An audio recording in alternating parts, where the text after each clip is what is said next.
사도행전 8장 26절에서 40절 말씀 가지고 성령의 인도하심을 따라 복음 전하라 하는 제목으로 함께 은혜 나누고자 합니다. 지난주 말씀에서 빌립이 사마리아에 가서 복음을 전한 내용이 나왔었습니다. 그곳은 마술사 시몬이 지배를 하던 곳입니다. 빌립이 그리스도를 선포했을 때 시몬에게 매여 있던 사마리아 사람뿐만 아니라 시몬까지도 침례를 받았습니다.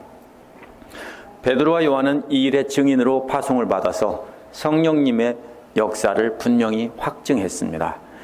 시몬이 빌립에게 완전히 압도되었고 베드로와 요한에 의해서 시몬의 거짓된 모습이 완전히 드러난 것은 성령님께서 완벽한 승리를 거두었다라는 뜻입니다. 빌립은 사마리아에서 복음을 전하여 놀라운 결과를 얻었습니다. 그러나 오늘 말씀에서 성령께서는 빌립에게 사람이 거의 다니지 않는 외딴 사막길로 가라는 명령을 내립니다. 빌립이 이에 순종했을 때 이디오피아 내시를 만나서 침례까지 주게 됩니다. 지난주 말씀은 성령께서 빌립에게 많은 사람이 모인 곳에 가서 대중전도를 하게 하셨다면 오늘 말씀에서는 성령께서 빌립에게 한 사람을 만나 개인전도를 하게 하신 것입니다. 이 말씀을 보면 빌립은 순종할 수 없는 명령에 순종한 것입니다. 빌립이 사마리아에서 복음을 전한 것도 순종할 수 없는 명령에 순종한 것입니다. 이디오피아 내시에게 복음을 전한 것도 역시 순종할 수 없는 명령에 순종한 것입니다.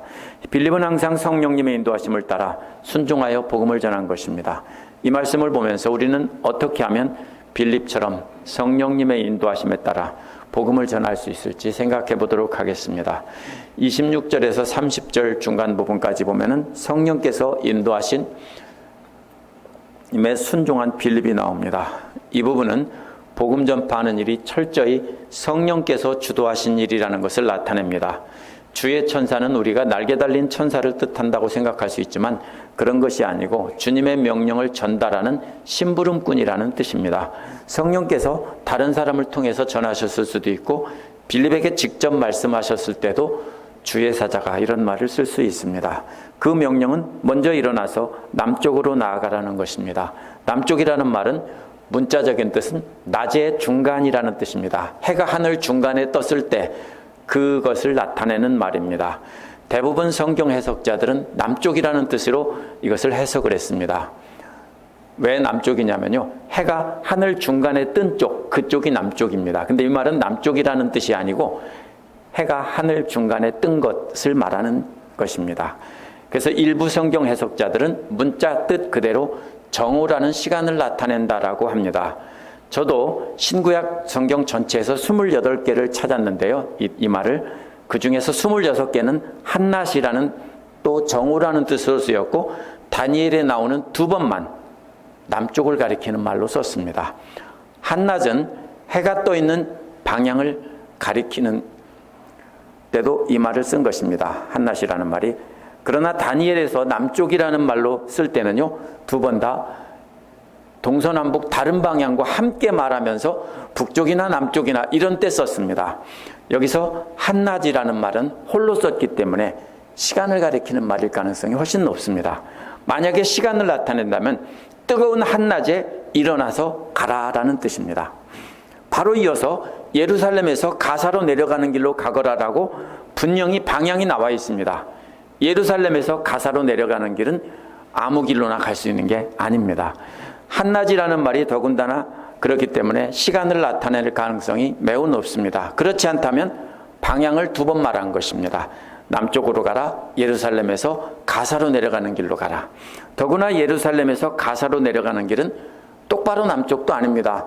동쪽으로 내려가다가 남쪽으로 내려가다가 이렇게 구부러진 길들입니다.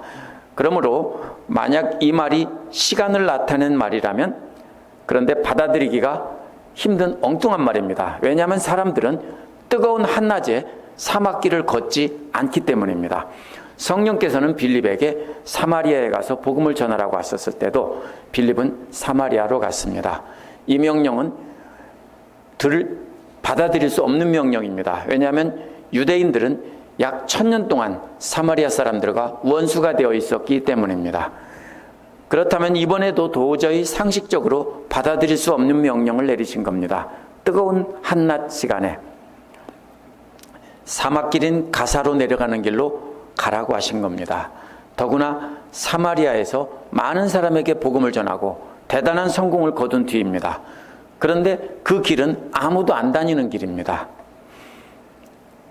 그래서 아무도 다니지 않는 사막길로 가라고 하니까 이것은 받아들일 수 없는 말입니다. 왜 그런 데로 가라고 하지? 사람이 많은 곳에서 복음을 전해야지. 얼마나 복음 전하는 일이 급한데, 이렇게 생각할 수 있죠. 그런데 아무도 사람이 없는 곳으로 가라고 했을 때 빌립은 이번에도 순종을 했습니다.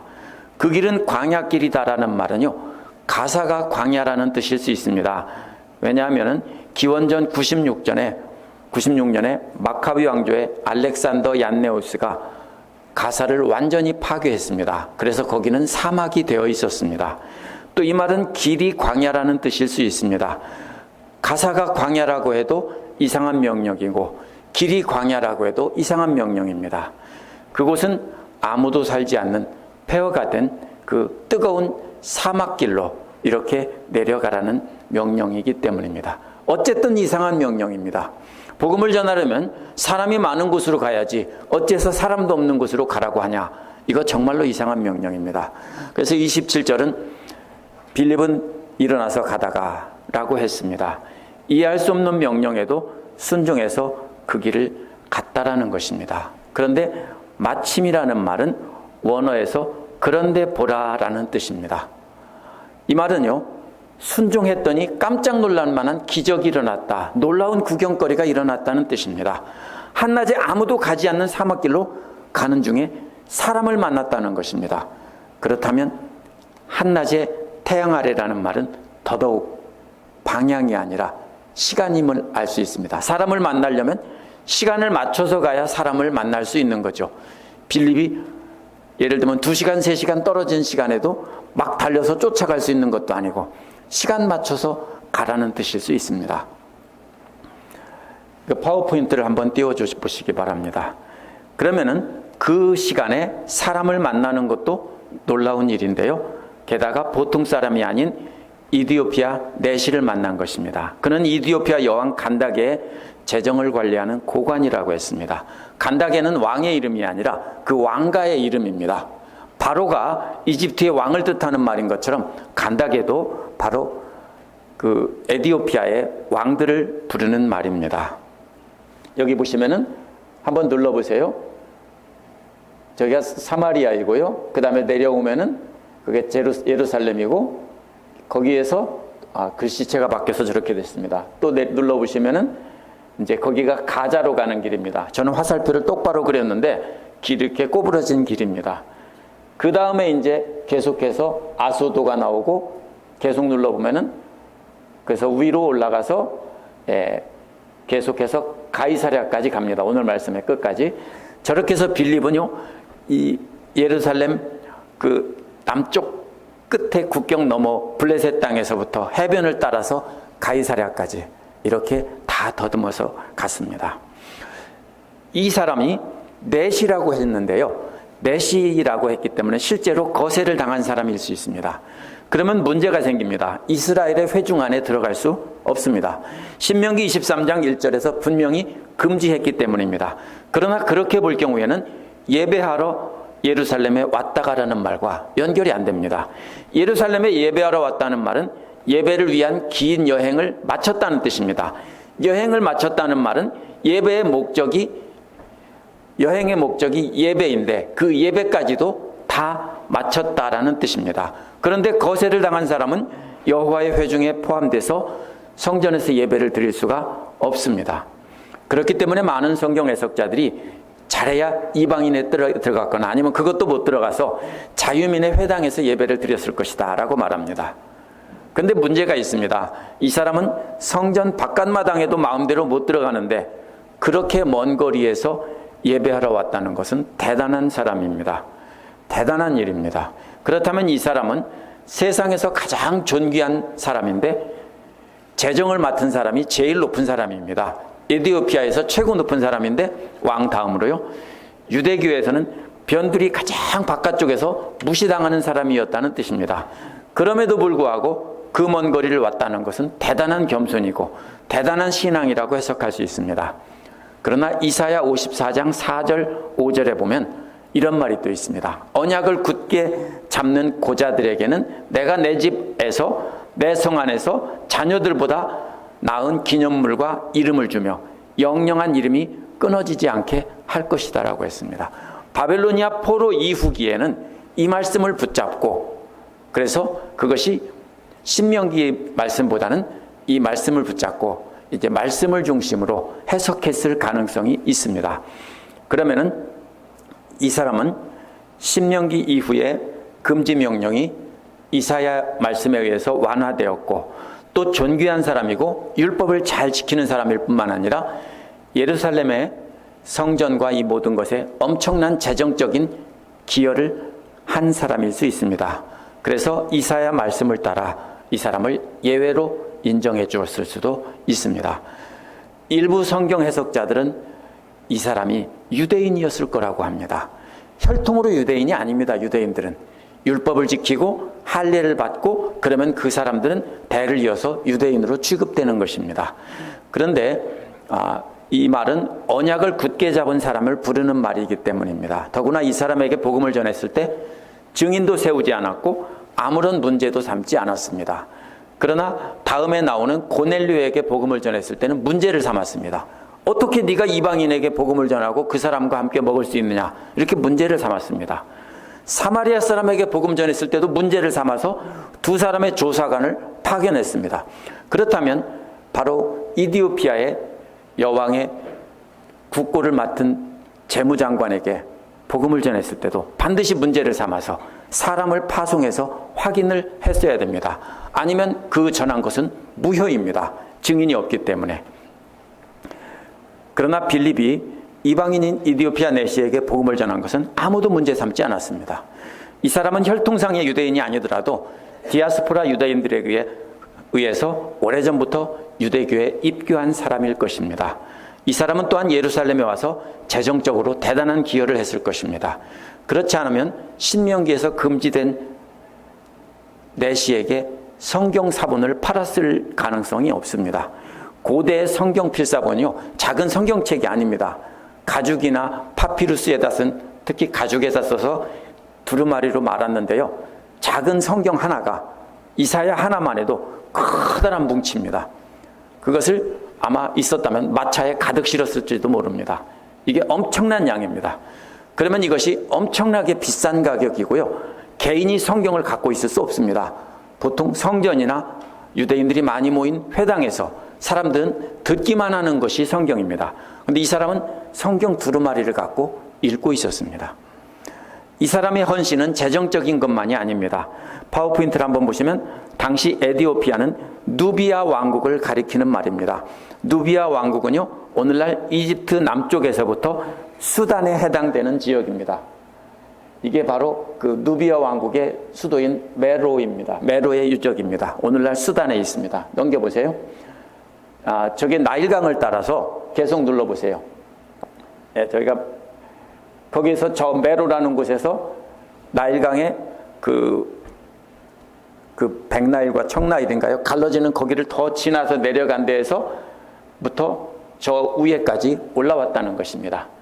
그러면 이 사람은요, 이 거리가 얼마쯤 되냐면요, 제가 구글 어스로 찍어보면 거기가 길이 끊긴 데가 많아서 안 나와요. 그래서 대충 계산해봐도요, 약 1750마일이에요. 2800km라고요.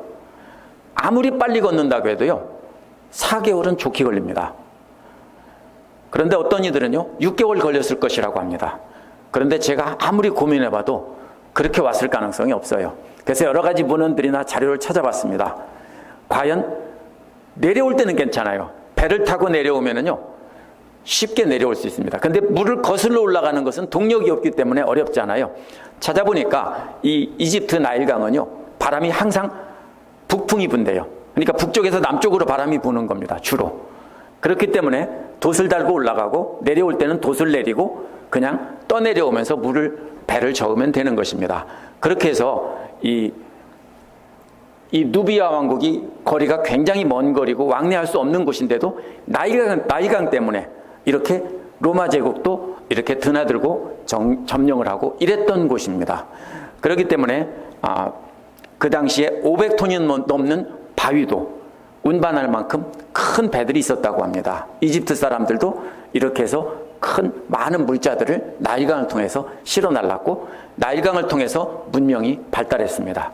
그러면 이 사람은요, 에티오피아로 돌아가는 길입니다. 그러면 이 사람은 마차를 배에다 싣고 마부까지 함께 타고 왔다가 계속 눌러보세요. 저거요.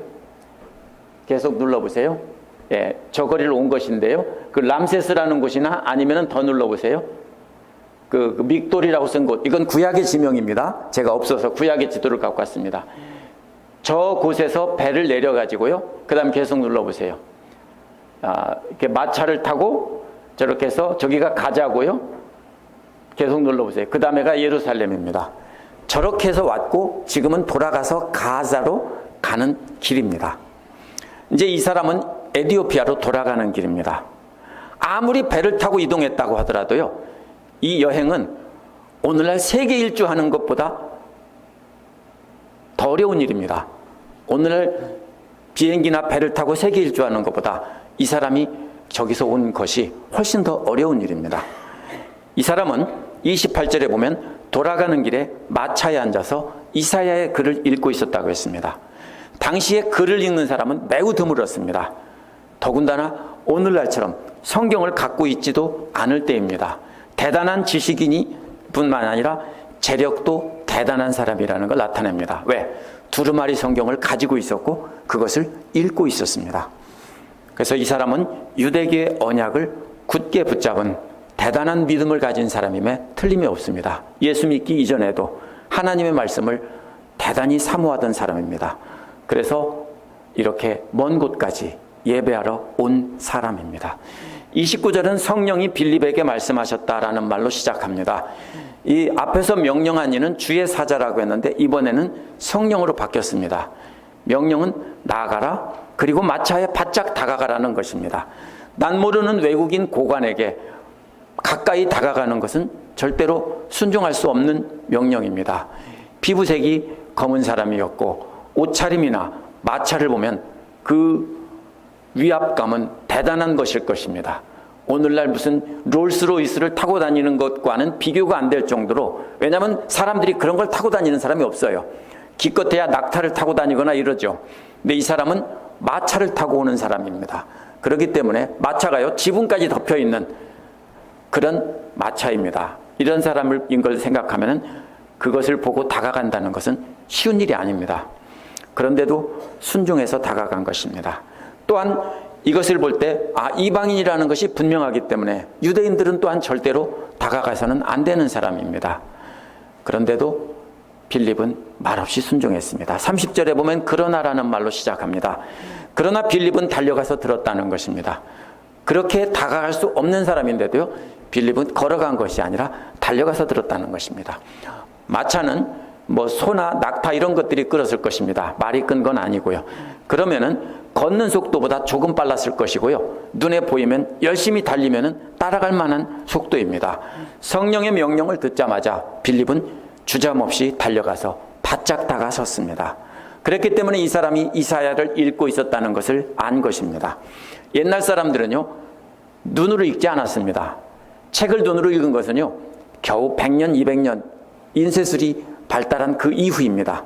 고대인들은 다 큰 소리로 소리내서 읽었습니다. 읽는다는 말 자체가요, 원어에서도 큰 소리로 소리내서 읽는다는 뜻입니다. 그래서 큰 소리로 소리내서 읽었기 때문에 그것을 듣고 알아챘습니다. 여기서 빌립이 그렇게 순종한 모습을 알 수 있습니다. 30절 끝부분에서 35절은 에티오피아 내시에게 복음을 전한 빌립의 모습이 나옵니다.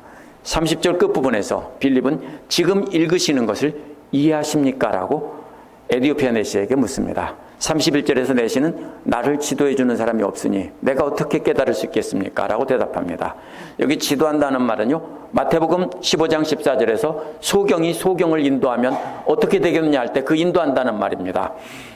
그러므로 이 말은요, 성경 말씀을 깨달을 수 있도록 끌고 간다는 뜻입니다.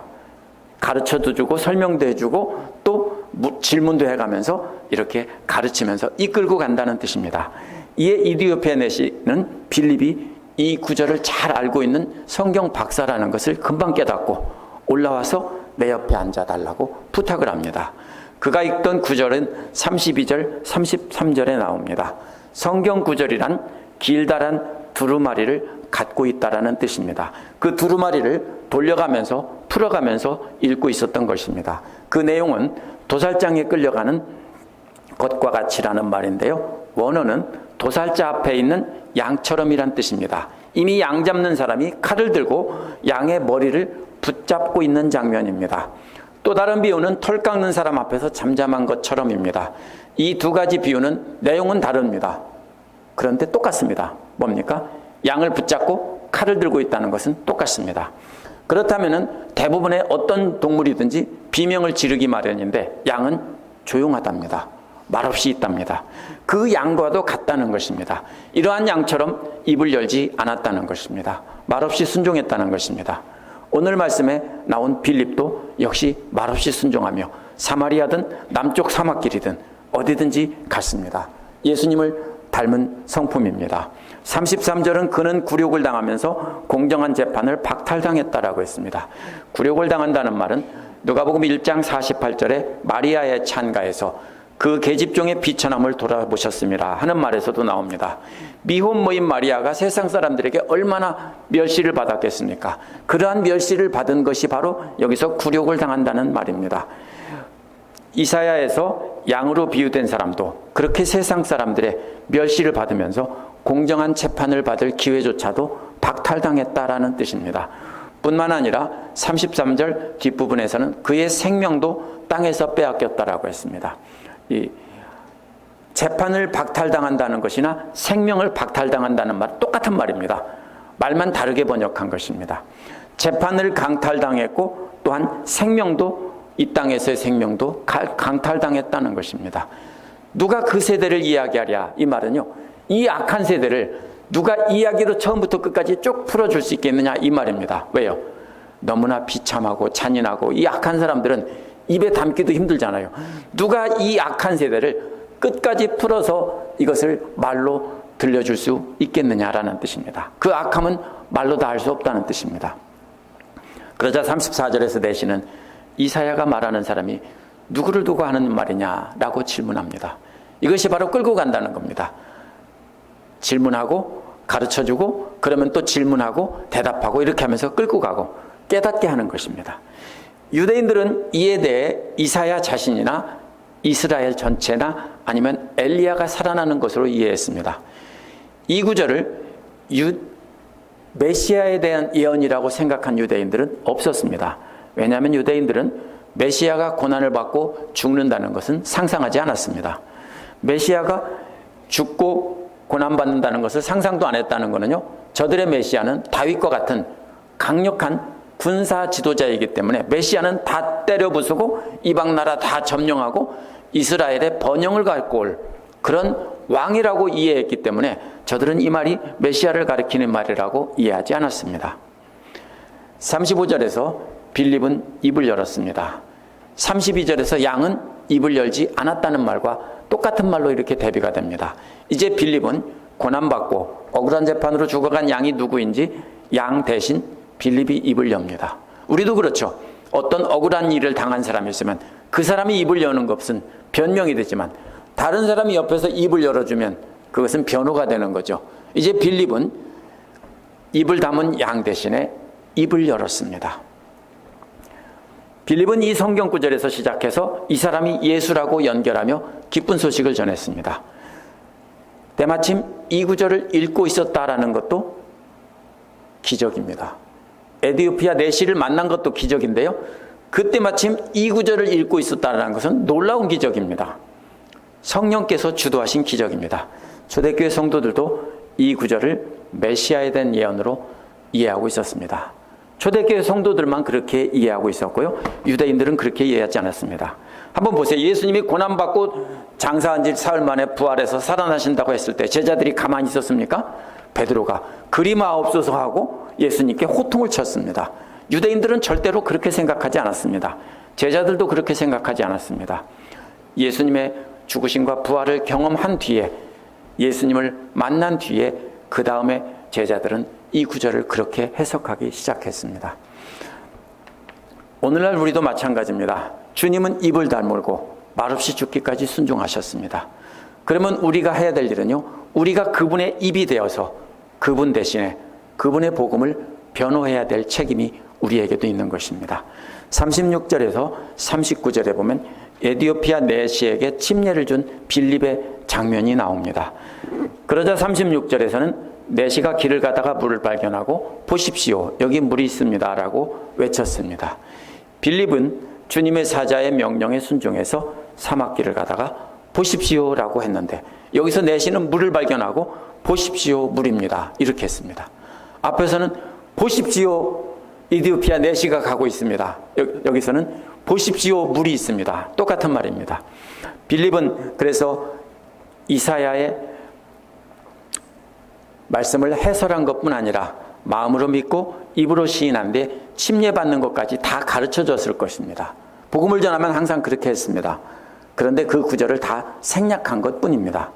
그렇기 때문에 이 사람이 그 침례를 받는다는 말을 들었는데 금방 물이 보이니까 보십시오, 물이 있다고 외친 겁니다. 이 사람이 한 말이 내가 침례를 받는데 무슨 거리낌이라도 있습니까? 라는 말은요, 빌립이 그리스도 안에서는 차별이 없다라는 말을 전해줬기 때문일 것입니다. 세상에서 최고 높은 신분의 사람인데 유대교에서 설령 자신을 이사야 말씀에 의해서 받아들여졌다 해도 여전히 차별은 존재합니다. 검은 피부를 가진 이방인이었고 신명기에서는 금지된 내시였기 때문에 어떤 여러 가지 차별이 있었을 것입니다. 이사야에 근거해서 자신을 받아주었다고 해도 이것은 유대인들과 같이 똑같은 대우는 아니었을 것입니다. 그렇기 때문에 이 사람은 침례를 받는 데는 유대인의 차별이 없다며 기뻐한 것입니다. 이제 이 말씀을 듣고 나니까 예수 안에서는 유대인이나 이방인이나 차별이 없다고 하니까 기뻐서 보십시오, 여기 물이 있습니다 라고 침례를 받겠다고 한 것입니다. 시편 68편 31절에서 구스인은 하나님을 향하여 그 손을 신속히 들리로다 라는 말이 여기서 성취된 셈입니다. 크리스토스톰이라는 말은 이 사람의 믿음이 바울보다 더 훌륭하다고 했습니다. 왜냐하면 바울은 다메섹 도상에서 주님을 만나는 기적을 체험하고서야 믿었는데 이 사람은 말씀만 듣고도 깨닫고 믿었기 때문입니다. 어떤 믿음이 귀합니까? 기적을 체험하고 믿는 믿음이 아니라 이 사람은 말씀만 듣고 믿는 사람이었습니다. 37절은 없음이라고 되어 있죠. 아래에 써 있죠. 그리고 이것이 후대 성경 사본에만 있습니다. 침례 전에 믿음을 확인하는 질문을 했을 것이라고 생각하고 누군가가 37절을 이렇게 성경 필사자들이 만들어 적어 넣은 것입니다. 그래서 새 번역은 빌립은 마차를 세우게 하고라고 했는데요. 그 다음에 원어는 그렇게 되어 있지 않습니다. 원어는 그가 마차를 세우라고 명령했다 이렇게 됩니다. 근데 37절이 없다고 본다면 누가 말했습니까? 보십시오, 물이 있습니다 라고 했고 그가 마차를 세웠다고 하면 그는 빌립이 아니라 내시입니다. 내시가 마차를 세우게 했습니다. 왜요? 내시가 마차를 운전하는 게 아니에요. 내시는 뭘 읽고 있었어요? 뒤에서 점잖게 그늘에 앉아서 천막 밑에 앉아서 두루마리를 손으로 돌려가면서 성경을 읽고 있었습니다. 그럼 앞에 마부가 마차를 운전하고 있었습니다. 여기서 마차를 세우라는 말은 명령입니다. 여봐라, 마차를 세워라 하는 명령입니다. 그렇기 때문에 이것은 내시가 마부에게 마차를 세우라고 명령한 것입니다. 그리고 두 사람은 함께 물로 내려갔다라고 했습니다. 물이 얕았을 것이고 따라서 침수 침례가 아니고 물을 길어서 퍼붓을 것이라고 말하는 사람이 있습니다. 어떤 이들은 반쯤 잠겨서 물을 퍼붓을 것이라고 합니다. 왜 그러냐면요, 오늘날 세례를 주는 교단이 많기 때문에 그 신학자들이 성경의 근거를 무시하고 억지 해석을 한 것입니다. 밥티조라는 말 자체가 원어는 물에 잠긴다는 뜻이에요. 씻는다는 뜻이 아니고 물에 잠긴다는 말이에요. 밥토라는 말도요, 물에 퐁당 잠긴다는 뜻입니다. 그런데 아무리 사막 지역이라도요, 오아시스가 있었습니다. 오늘날도 있습니다. 그 길을 따라가다 보면. 그래서 오아시스가 있는 지역이 있었는데 둘 다 물에 내려갔다는 것은 함께 물에 잠겼다는 뜻입니다. 반쯤 잠겼다고 해도요, 침례를 받는 사람은 주저앉거나 이렇게 눕거나 하면은 물에 충분히 잠길 수 있습니다. 그거를 그릇도 없는 데서 억지로 물로 퍼붓다라고 하면은 그거는 해석상 말이 안 됩니다. 4세기 로마에 있는 4세기 교회에도요, 침례탕이 분명히 커다랗게 깊은 침례탕이 있습니다. 그 이후에는 침례탕이 사라졌지만요, 초대교회에서부터 그렇게 카타콤에 들어가서 로마의 지하 무덤에서 핍박이 있을 때, 침례를 받을 수가 없을 때 할 수 없이 밖에 가서 물을 밤에 몰래 길어다가 머리다 들어 부었습니다. 거기에서부터 그 다음에 뭘 이렇게 다 버려가면서 붓냐, 어차피 형식인데, 그래서 나중에는 조금 묻혀서 그릇에 담아서 뿌리는 걸로 바뀐 것입니다. 그러나 오늘날 어떤 교단도 침례가 원형이고 중요하지, 형식이 중요하지 않기 때문에 약식으로 뿌리는 것 뿐이다라고 말을 하지, 세례가 옳고 침례가 틀렸다라고 말하는 교단은 어디도 없습니다. 여러분, 이 말은요, 우리가 성경을 해석할 때는 성경이 말하는 그대로 해석해야 됩니다. 39절은 그런데라는 말로 연결이 됩니다. 물에서 올라올 때 성령이 빌립을 데리고 갔다는 것입니다. 데려갔다는 말은 사도행전 34장 10절에서 천부장이 바울을 보호하기 위해 데려갔다라고 할 때도 썼습니다. 엘리야와 같은 기적으로 성령께서 다른 장소로 순간이동시켰다는 뜻으로 이해할 수도 있습니다. 그러나 성령께서 다른 곳으로 가라고 하셔서 인도하심에 따라 급히 떠났다는 뜻일 수도 있습니다. 이것은 목적은 뭡니까? 빌립을 보호하기 위해서입니다. 빌립이 계속 그와 함께 마차를 타고 가면서 이 사람이 침례를 받고 그 기쁨을 나누고 이렇게 하고 싶지 않겠습니까? 그렇죠? 간증도 듣고 싶고 하겠죠. 그래서 마차를 함께 더 타고 가자고 했겠죠. 그리고 고마움의 표시로 내가 큰 선물을 주겠다고 했을지도 모르죠. 그러나 그것이 위험한 것이기 때문에 빌립은 그냥 이 사람이 물에서 올라오기 전에 바로 그냥 가버렸을 가능성이 높습니다. 왜? 그 사람과 붙잡혀서 시간을 끌면은 이제 복음을 전하는 일에 큰 지장이 생기기 때문에 한시라도 더 빨리 가야 되기 때문에 내실을 그대로 두고 속히 떠나도록 성령께서 한 것입니다. 그것이 바로 이 성령께서 이 빌립을 보호하기 위해서 이렇게 데려갔다라는 말의 뜻입니다. 또 내시는 하지만 기쁨으로 그 길을 갔다고 했습니다. 이 말은요, 성령이 충만해서 어쩔 줄을 몰라 하며 길을 갔다는 것입니다. 이레니우스나 교회 역사가들의 기록에 따르면 이 사람은 나중에 이디오피아 선교사가 되었다라고 합니다. 그러나 이레니우스의 기록이 사실인지 전해 내려오는 말인지 확실히 알 수는 없습니다. 사도행전 문맥으로 볼 때 성령께서 빌립을 통해서 그에게 복음을 전하시게 하시고 그 다음에 이 사람을 통해서 이디오피아 전체에 복음이 퍼지게 했다라는 것을 우리가 어느 정도 신빙성이 있다라고 볼 수 있습니다. 40절에 보면 성령에 이끌려서 복음을 전한 빌립이 나옵니다. 40절에서 그 뒤에 빌립은 아소도에 나타났다라고 했습니다. 아소도는 아까 화면 다시 한번 눌러보세요. 그 다음에 또 있습니다. 가자에서 해안선을 따라서 계속 눌러보세요. 예, 저기가 아소도입니다. 거기에서 나타났다라고 했습니다. 그럼 이게 얼마쯤 되냐면요, 20마일 정도 거리예요. 그렇다면 갑자기 순간이동시켜서 멀리 성령께서 뿅 하고 보냈다면 더 멀리 보내지 겨우 20마일만 보냈겠습니까? 그렇다면 빠른 걸음으로 걸어서도 충분히 이동할 만한 그런 거리입니다. 그래서 아소도까지, 가자에서 해안선을 타고 아소도까지 올라가면서 북쪽으로 계속 올라가면서 여러 도시에서 복음을 전하다가 계속 눌러보세요. 그러면은 저렇게 복음을 전하다가 가이사랴에 이르렀습니다. 가이사랴는 해변에 있기 때문에 로마 총독부가 있는, 오늘날도 총독부 건물들이 남아있는, 유적들이 남아있는 아주 아름다운 지중해변의 도시입니다. 여기는 사실 이스라엘이라기보다는 로마의 어느 한 도시와 같은 그런 이방 도시입니다. 그래서 이 가이사랴는 보면은 어쩌면 이방인들 선교의 거의 중심지가 될 수 있는 그런 곳입니다. 로마 사람들도 많고 이방인들도 엄청 많이 몰려있던, 총독이 관저가 있던 곳입니다. 이것으로 볼 때 사도행전은 말하고 있는 것은 빌립이 성령에 이끌려서 계속 저렇게 이동하면서 본인의 뜻과 상관없이 이동했다라는 것입니다. 빌립이 언제 나타납니까? 사도행전 끝부분에서 20년 후 21장 8절에서 다시 나타납니다. 네 딸을 데리고 나타납니다. 그런데 네 딸이 누굽니까? 예언자라고 합니다. 딸 넷이 전부 여자 예언자인데 그 네 예언자의 아버지로 이렇게 가이사랴에 살고 있었다라고 합니다. 두 가지 가능성이 있습니다. 가이사랴가 원래 집이었기 때문에 이번에 선교하러 올라가다가 가이사랴까지 갔을 가능성이 있고, 아니면 성령님에 이끌려서 이방인들에게 선교하려고 가이사랴에다가 터를 잡고 20년 살면서 계속 복음을 전했다라고 생각할 수도 있습니다. 어찌됐든 간에 오늘 말씀에서 돋보이는 사람은 빌립입니다. 얼마나 철저하게 성령님의 인도하심에 순종했는지 알 수 있습니다.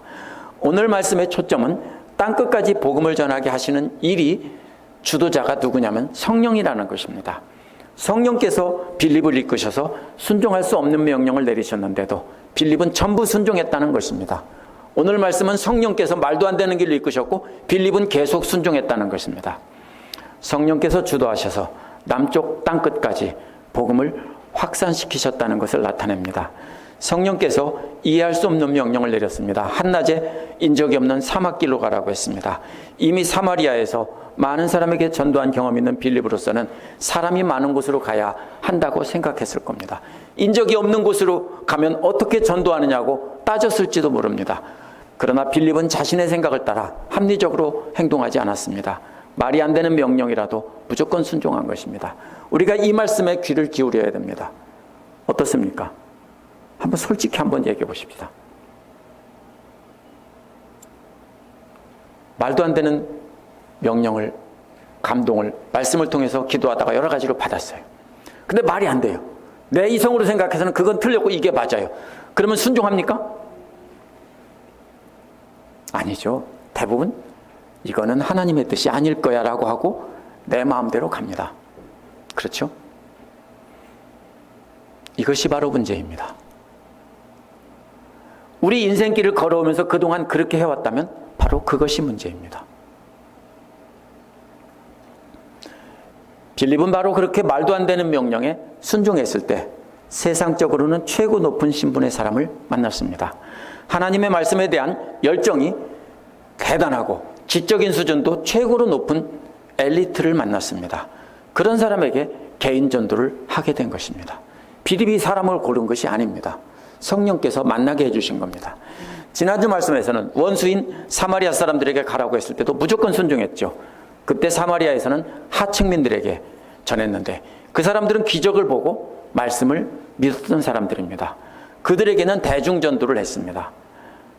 사마리아에서나 사막에서나 순종할 수 없는 명령에 순종했을 때 놀라운 일이 벌어졌습니다. 대상은 달랐습니다. 그러나 빌립이 순종하고 복음을 전했다는 것은 똑같습니다. 여기서 중요한 것은 빌립이 성경을 잘 알고 있었다는 것입니다. 이디오피아 내시가 성경을 읽고 있을 때 그 이사야 말씀을 바로 예수 그리스도와 연결해서 복음을 전할 수 있었습니다. 우리도 역시 빌립처럼 성경 전체를 알고 있어야 합니다. 그래야만 그들이 알고 있는 성경 구절이나 그들이 좋아하는 말씀이나 그들의 믿음을 가지고 함께 대화하고 질문하다가 그것을 시작해서 우리가 진정한 복음으로 끌고 갈 수 있는 것입니다. 소경이 어떻게 소경을 인도합니까? 우리가 말씀에 눈을 뜬 사람이 되어야 우리가 이끌고 갈 수 있습니다. 그러기 위해서는 우리는 최선을 다해서 하나님 말씀을 배워야 합니다. 우리도 우리 상식으로 이해갈 때만 순종해서는 안 됩니다. 우리 상식으로는 저 사람은 내가 복음을 전할 수 있을 거야. 저 사람은 참 내가 복음 전하기 좋은 사람일 거야. 아닙니다. 저 사람은 절대로 안 될 거야 하고 미리 포기합니다. 안 됩니다. 우리는 절대로 사랑할 수 없는 원수, 싫은 사람에게도 복음을 전하고 그대로 순종해야 됩니다. 내가 전하고 싶어. 저 사람은 참 내가 친하면 좋을 것 같고 저 사람에게 복음 전하면 우리 교회에 큰 유익이 될 것 같아. 잘못됐습니다. 그렇게 복음 전하는 것이 아닙니다. 우리와 비슷한 사람에게만 전하면 안 됩니다. 신분이 높은 사람이나 낮은 사람이나 원수나 어떤 사람이나 가리지 말고 성령께서 인도하시면 내 생각을 접고 복음을 전해야 됩니다. 그래서 원수까지도 사랑하라고 한 겁니다. 하기 싫은 사람에게 복음을 전하라고 할 때 가가야 될 거 아니에요. 다가가야 될 거 아닙니까? 성령께서는 상식적으로 이해할 수 없는 결정을 하게 하십니다. 앞으로 그렇게 하실 겁니다. 지금까지 못했다면 순종해야 합니다. 저도 성령님의 인도하심에 따라 사실 이곳에 왔습니다. 제가 여기가 뭔지 몰랐어요. 어쩌다 보니까 공부하러 왔다가 여기를 뉴올리언즈에 왔고, 그러다 보니까 여기까지 왔습니다. 앞으로 어떻게 될지 모릅니다. 제가 어디를 간다는 뜻이 아닙니다. 제 마음은 그렇습니다. 어디든지 가겠다라는 마음입니다. 우리가 꼭 어디를 먼 길을 가는 것이 아니라, 우리가 어떤 결정을 하든지 간에 내 생각이 아니라 성령님의 감동에 따라서, 하나님의 말씀에 따라서, 성령님의 인도하심에 따라 순종하고 복음을 전할 때 하나님은 우리에게, 성령님은 우리에게 놀라운 능력을 보여주실 것입니다. 함께 기도하시겠습니다.